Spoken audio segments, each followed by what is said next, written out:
yeah, he overreacts a little, but not like, you would see Ben Stiller do if he was in this movie. Oh, that's true, but it's not even that kind of comedy. But that brings me to my second point. Who did I hate more than Dan? I hated that bitch because, she's going to come to her boyfriend's house and embarrass him in front of his family.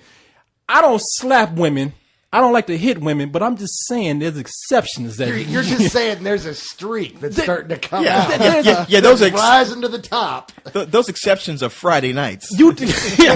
After a couple, but you don't go to somebody's house. You wait till after all that is said and done, and you call Dan when you at home in your apartment in New York. You don't come to his house and embarrass him in front of his mom and daddy. This is starting to feel a little too real and raw. Corey, when have you ever waited? You have stolen girlfriends from all of us in our faces. Ouch. Wait, it went on a bathroom break. Let me tell you something, though. You were not in front of your mama and daddy when I did it. I didn't go to your house and disrespect you like that. I waited till what happened? I waited till you got to a bar. I waited till we all got a little tipsy, and I took off in the corner. You waited until we went to the bathroom, and we came back to find your piece in there.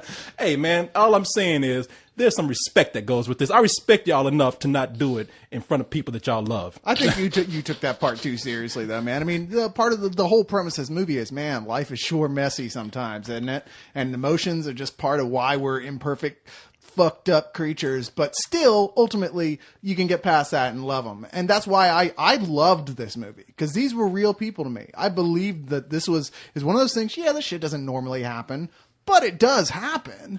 It's like meteorites landing in your backyard. That's really improbable it's going to happen to you, but it happens to somebody. That's a good point. Now, here's the thing. And sometimes there's a baby inside that can fly. Sometimes there is.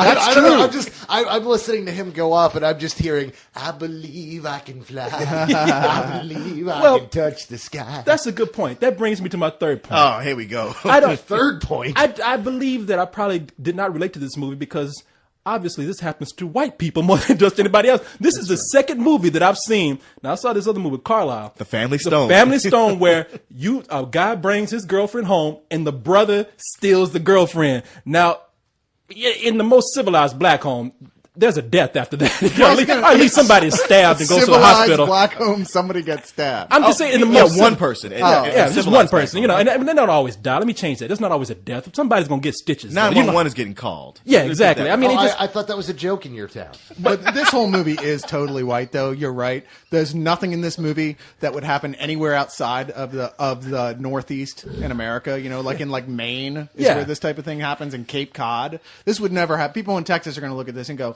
"What in the fuck is this? Who are these people?" Nobody acts like that. He's right. People in here never get together with a big family gathering and play charades or have performances. But you know what?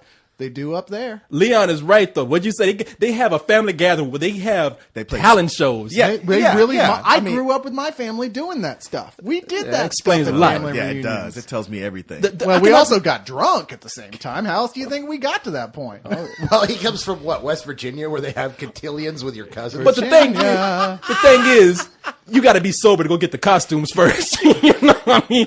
It's like the adults. I can understand having a talent show for the little kids. Like, oh, baby, that's sweet. That's good. But goddamn, grandpa and grandma come out dressed up like Charlie Chaplin. They're like, sit your ass down. What is this? Have you been to that part of the country? No. You don't need to be sober to go anywhere. Man, we all have giant costume closets. It's just a Northeast thing, man. It's weird because we keep seeing these movies with these small towns of white people who do this crazy shit. Everybody else looks at it and goes like, what the hell's going on? No one ever dies in these movies, do they? That's what I'm saying. You want to trade?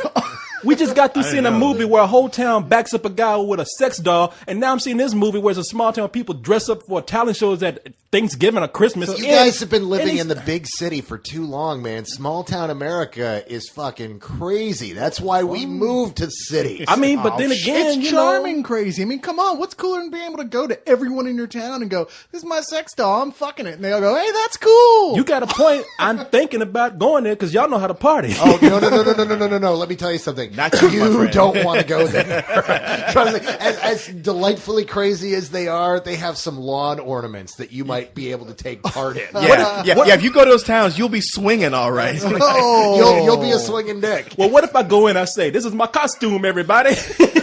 I'm a black man. Hey, look, someone sent the party favor. Get the sticks. Yeah, you better go dressed in a jockey uniform.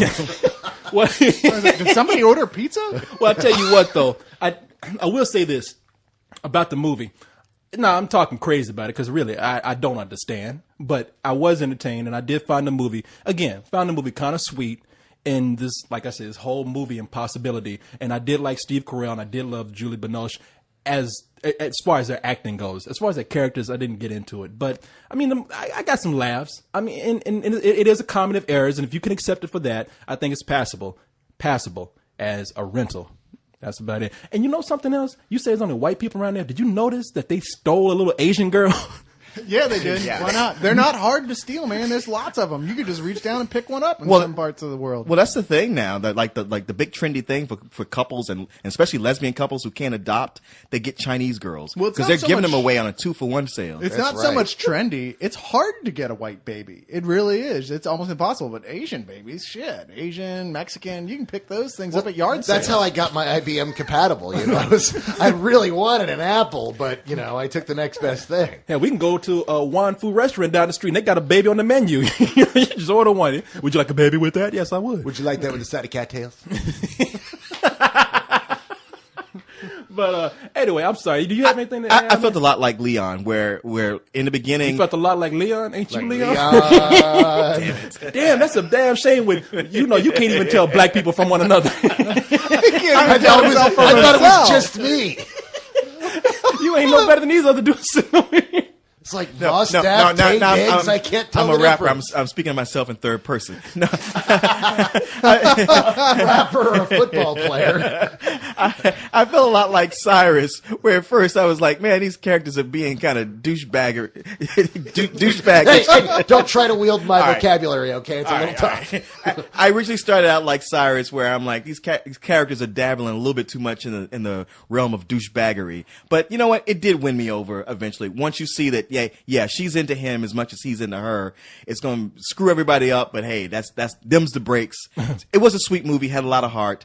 I'm going to say matinee. Okay, I understand that. I was a little frustrated at first, but it really won me over. And I think partially because I do know these people. I know people just like them. I grew up with families like this, and I loved it. It really made me fall for it completely. I give it full price, absolutely.